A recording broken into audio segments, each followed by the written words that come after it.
दोस्तों अस्सलाम वालेकुम। आऊं आहियां हुसन अब्बास। मां हमेशह तव्हां सां का न का अंदर जी ख़बर वंड कंदो रहंदो आहियां। ख़बरूं ॿ टे आहिनि मूं वटि। मुस्लिम लीग नून MQM ऐं अणसिधी तरह GDA बि उन इतिहाद में शामिलु आहे।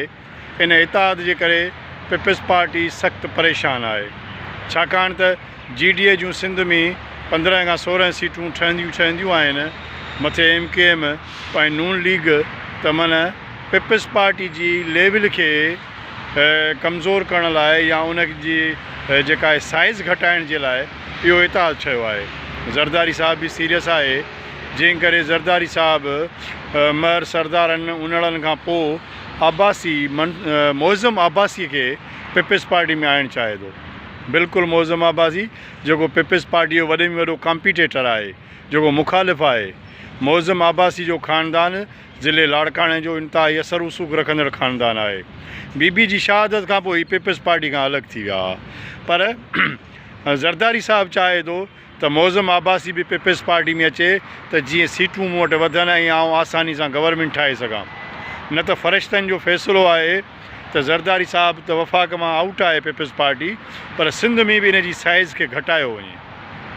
ज़ाहिर आहे 16 साल हिकिड़ी बदतरीन हुक्मरानी रही आहे इन्हनि जी सिंध ते। उन करे ज़रियनि वटां इहे ख़बरूं आयूं आहिनि। ऐं मोज़म आबासी जी जेका पीपल्स पार्टी जे ख़िलाफ़ु एक्टिविटी आहे उहा बि घटि थी वई आहे। मौलवियुनि जे अमन मार्च में बि उन जूं सरगर्मियूं महदूद हुयूं ऐं हूअं बहैसियत हिकु शख़्सियत जे उन जी परफॉर्मेंस बि सुठी आहे, सुठो माण्हू आहे। पर पीपल्स पार्टी में जेकॾहिं हुन वञण जो फ़ैसिलो करे छॾियो आहे त इहो यकीनन सिंध जे लाइ सुठो सवण न आहे। बहरहाल हिननि जूं ॻाल्हियूं थी चुकियूं आहिनि ऐं हिनखे कंबर शहदाद कोट में आणण जी कोशिशि कनि पिया। ॿी ख़बर इहा आहे त मंगसी ख़ानदान ऐं चांडिया बिरादरान जी बि साइज़ घटाई पई वञे। पीपल्स पार्टी उन्हनि खे हिकु सीट ॾींदी ऐं हिकु सीट उन्हनि खां वापसि वठंदी। उन करे इहो ज़ाहिर आहे चांडिया बिरादरान ऐं मंगसी बिरादरान जे लाइ इहा हूंदी त ॾुख जी ख़बर, पर पीपल्स पार्टी खां सवाइ इहो कुझु बि कोन्हनि खे। उन करे पीपल्स पार्टी जो फ़ैसिलो उन्हनि खे मञिणो पवंदो। आमिर मंगसी साहब जी जेका सीट आहे घणो करे उहा बि वेंदी ऐं ॿी बि चांडियनि साहिबान खां बि सीट वेंदी। माना घटि में घटि कंबर शहदाद कोट ते ॿाहिरियां ॿियनि ज़िलनि जा दोस्त हाणे उते 3 खां 4 सीटूं उन्हनि खे ॾिनियूं वेंदियूं। उन करे इहा ख़बर सुठी जेका आहे सा चांडियनि जे लाइ बि कान्हे का, मंगसियुनि जे लाइ बि कान्हे का।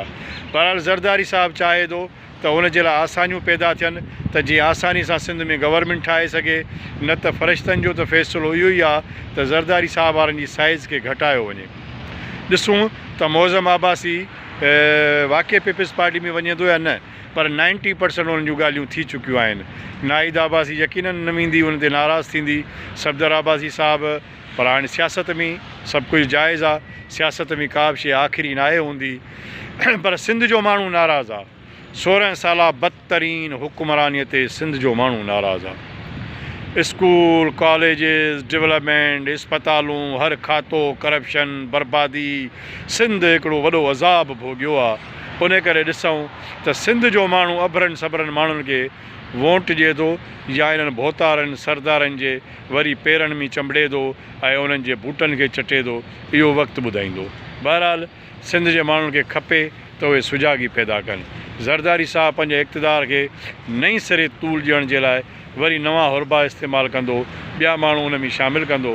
बहरहाल बशीर मेमण बि टफ टाइम ज़रूरु ॾींदो हिननि खे।